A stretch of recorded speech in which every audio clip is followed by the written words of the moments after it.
what a candlestick doesn't show you, or this big wick, I guess some people will call it a wick rejection, some people might call it, you know, a hammer, whatever you want to call it. What you need to really focus on is this, right? What you want to focus on is the delta inside of the candles. You want to focus on the delta inside of the candles. So without even zooming in, we can see positive delta in the form of blue delta. So when you see this blue delta, this specifically refers to the fact that the ask, so the right number, is greater than the bid. And so what that means is there are more aggressive buyers and aggressive sellers. So at this price, let's call it 68.85 to 68.86. So within this region, 68.86 to 68.85, this region here, what's going on is this. What's going on here is we see a lot of aggressive buyers, but the market was unable to sustain higher prices. So what it shows you in this region is there is a passive seller sitting over here. Now, from an order flow perspective, it's very simple. This is what you're looking for. So once you tag into a key level, right? Once you tag into a key level, there's only one of two things you can see. You can either break above,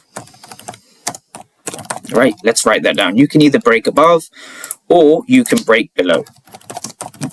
Now, in this case, the first sort of, let's say 1-2 minutes, right, 9:30, 9:31, we break below the zone, right? We break below here, we break below here.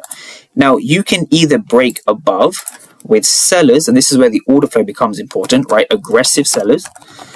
Let me just spell that right. So you can either break above with aggressive sellers, or you can break below with aggressive buyers.